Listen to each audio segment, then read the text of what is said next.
ई भारत के लॉन्चिंग के उपलक्ष्य में मैं सबसे पहले बहुत बहुत शुभकामनाएं और शुभेच्छाएं देता हूं और निश्चित रूप से इस उपक्रम यशस्वी होगा ऐसा विश्वास भी व्यक्त करता हूं। मैं अपने देश में इन सब पॉलिसी का जन्मदाता भी हूं, तो मुझे पता है कि इसमें अड़चनें क्या और समस्याएं क्या है। मैंने अभी बताया कि मेरे पास टीवीएस और बजाज, हीरो, ये तीन ऐसे मैन्युफैक्चरर है देश में कि उनका 50% प्रोडक्शन वो एक्सपोर्ट करते हैं। यानी हमारे देश में एक्सपोर्ट का मार्केट जितना देश का है उतना बाहर का है। और सबसे इम्पोर्टेंट चीज ये ही है कि उनकी ई स्कूटर जो है, ई बाइक बड़ी महंगी है। और इसलिए इसमें जो सबसे बड़ी बात है कि उन्होंने 2 स्टडी किया था।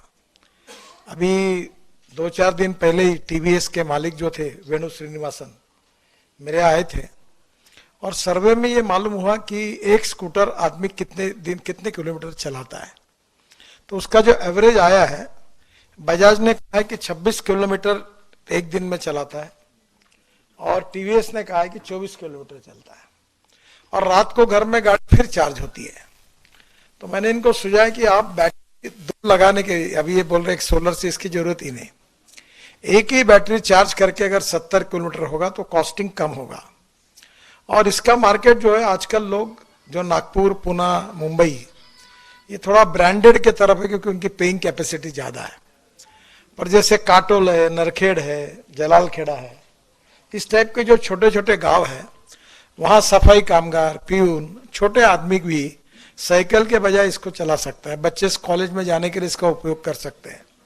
और इसलिए जो मिनिमम मोटर की कैपेसिटी है, उसको जब मैंने ये कानून बनाया था तो उसको मैंने आरटीओ से बाहर कर दिया, रजिस्ट्रेशन की जरूरत नहीं है। तो मुझे आपसे एक ही कहना है कि ये मार्केटिंग रूरल, एग्रीकल्चर और छोटे गांव में ज्यादा होगा। दूसरी बात, कॉस्ट में क्वालिटी के साथ कॉम्प्रोमाइज नहीं करते हुए आप उसको कॉस्ट कम करिए और कॉस्ट आपकी वैसे भी रीजनेबल है।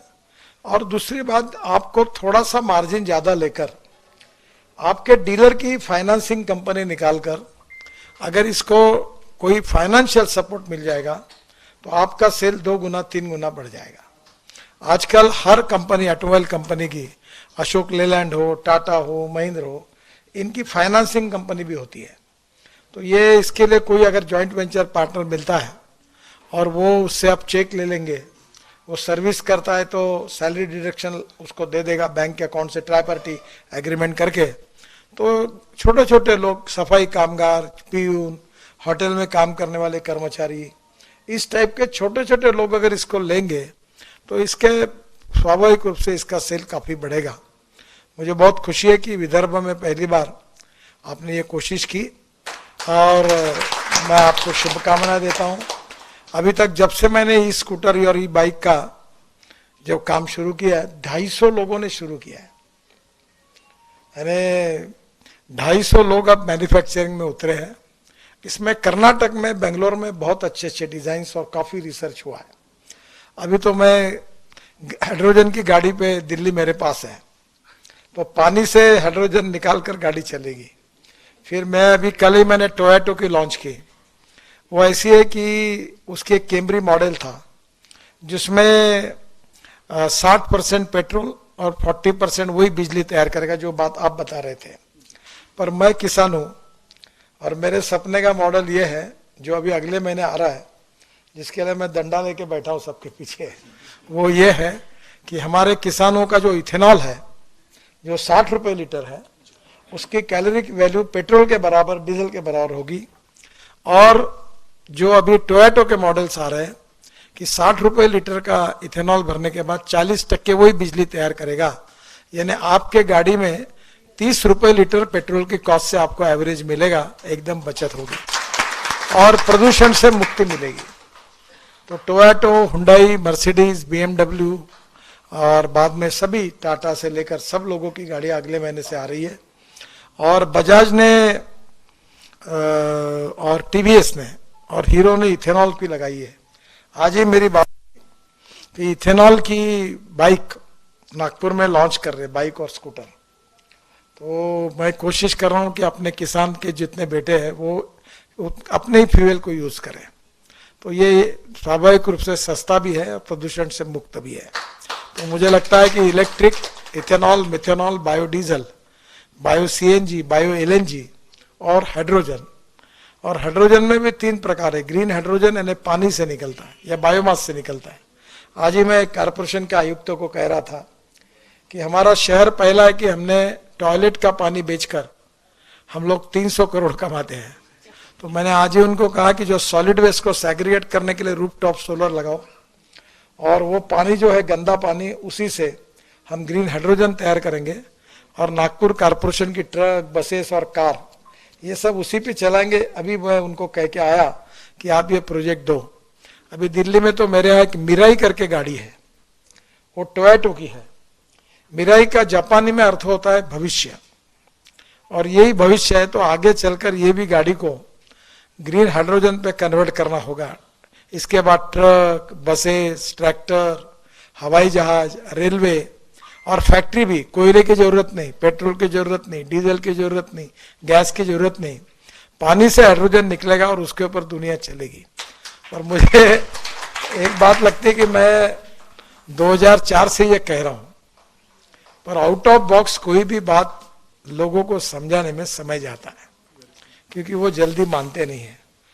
जितनी बातें कहता था उतनी सब प्रूव हो गई। तो अब स्वाभाविक रूप से, और ट्रांसपोर्ट मंत्री मैं हूं, और मेरा एक सपना है कि इस देश के पेट्रोल डीजल को, इंपोर्ट को बंद करना।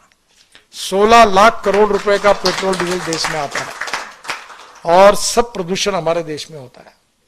और अगर ये 16 लाख करोड़ में से 5 लाख 10 लाख करोड़ अगर गांव के गरीब किसानों के पास जाएंगे तो गांव के लड़कों को रोजगार मिलेगा।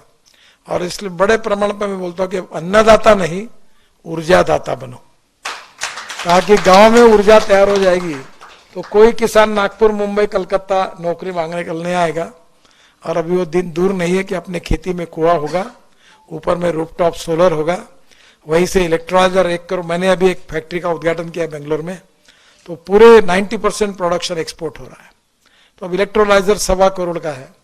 और जो जनरेटर सेट है वो अभी किर्लोस्कर ने मेरे घर पे ही लगाया यहाँ बिल्डिंग में, जो 100% बायो इथेनॉल पर चलने वाला देश का पहला जनरेटर है। क्योंकि डीजल का भाव 110 रुपए और इथेनॉल का भाव 60 रुपए। तो स्वाभाविक रूप से बचत। और मैं कंस्ट्रक्शन इक्विपमेंट वालों के पीछे लगा हूं।